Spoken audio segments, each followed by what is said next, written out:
Okay, so I haven't been on here for a while.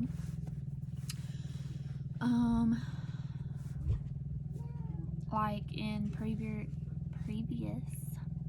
videos, I mentioned that I was getting off my antidepressant and going on all natural. I did that and it's helping. It helps so well that I started to forget to take it, and then when I was doing so good when I forgot to take it, I decided to stop taking it. And yeah, don't do that. You know, you kind of try to like blame yourself, like, oh, I've been in that hole before, why would I set myself up to get back in that hole? But we do it to ourselves all the time.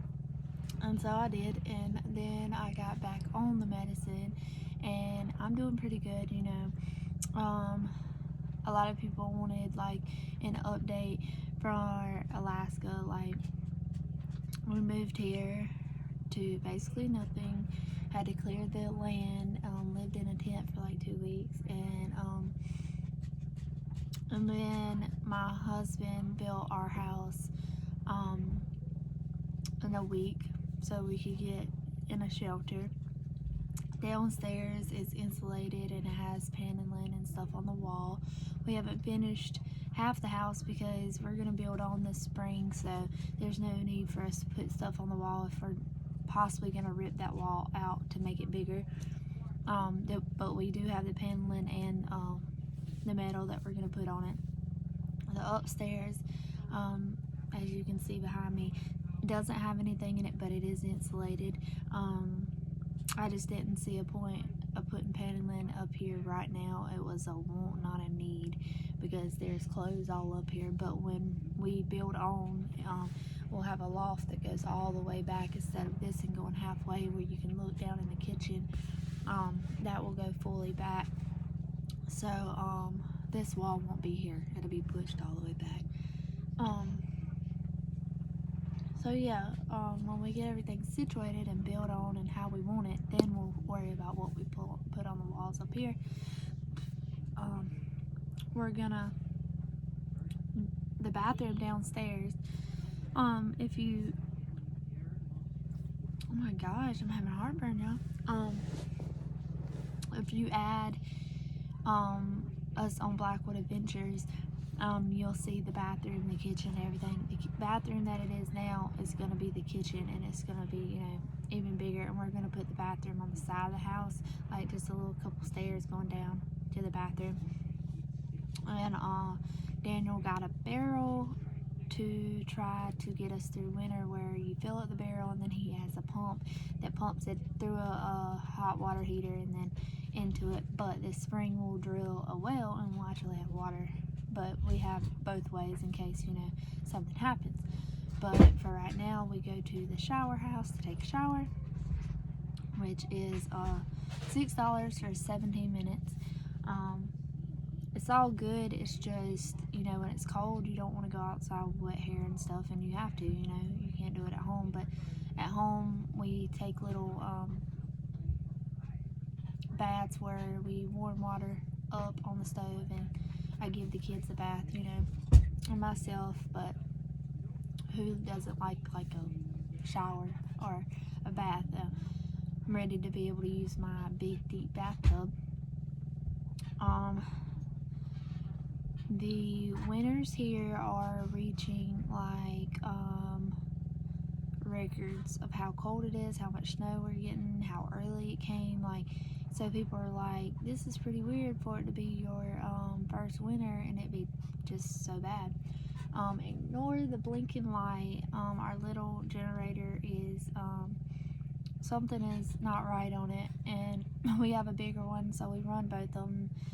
Daniel has to figure out what's going on with the little one, but it still works.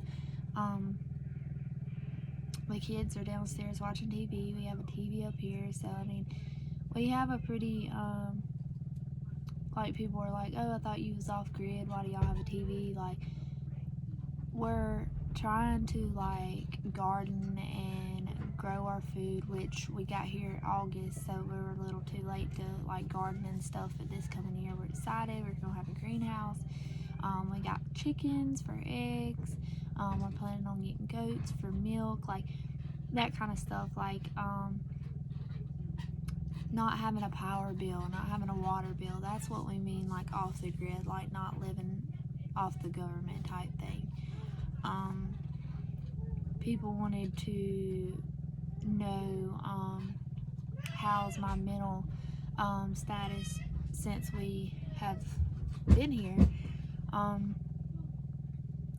It's been pretty good, but it can be rough because, like I said, I don't have regular like downstairs we have plugins and stuff because Daniel has it, but he hasn't done it up here yet.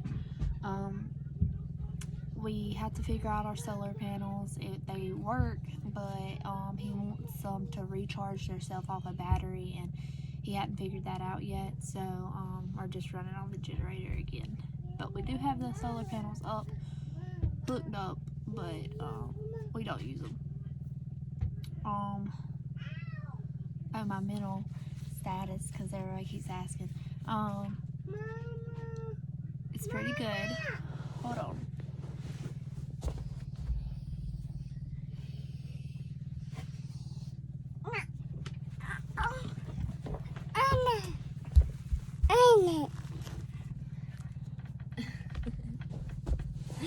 Baby, it's pretty good. It's just hard though. Like a lot of the Alaska shows and stuff put it out that it's like this easy-go-lucky, beautiful life, easy breezy. And you know, people up here that's native and from here, like, they get mad at the shows because it's not reality. And like the Lower 48, where we lived, we would watch these shows and we'd say, we want to move to Alaska because of these shows and what they do and everything else. But a lot of it's just not how they put it out to be. It is very beautiful up here.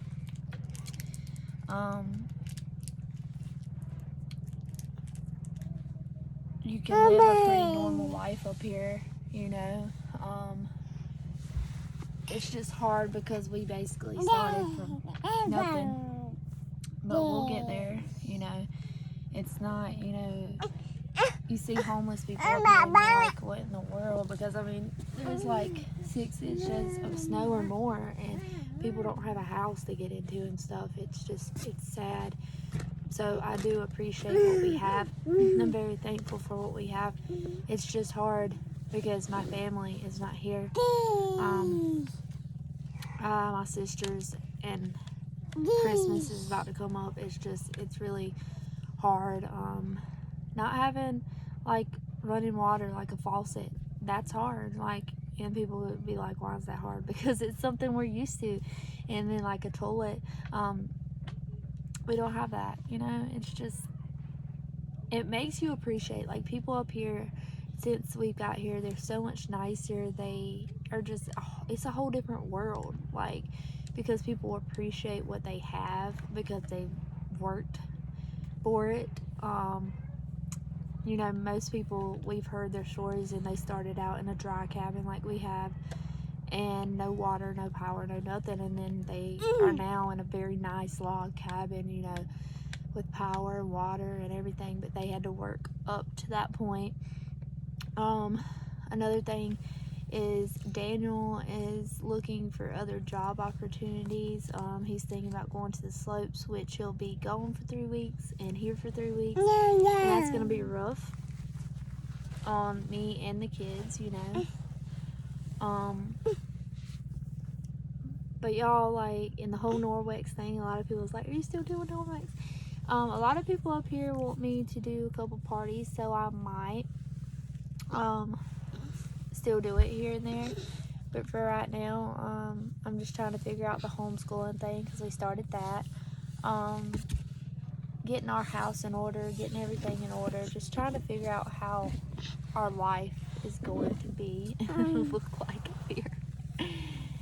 But our kids are healthy, we're healthy, we're doing good. I mean, all this stress, financial and everything can be straining on somebody's marriage, and you know, sometimes that comes about, but you know, we just have to step back and ask ourselves, is this what we want, and is this the best choice for us and our family? And it is. So until God shows us otherwise, we will fight and we won't give up, and we'll continue doing our life in Alaska and just trying to live off the land and garden and all that. You know, I'm excited for springtime. This winter is just rough. Like, everybody's like, it's the worst time for it to be your first winter. So if you make it through this winter, you should be good, you know. So, but I love y'all, and I wish y'all the best, and I'm hoping that I can start making some more videos on this YouTube, because I did start it for a reason, you know, just to be real and tell you how I feel with this whole experience, because Blackwood Adventures, it shows what our family does.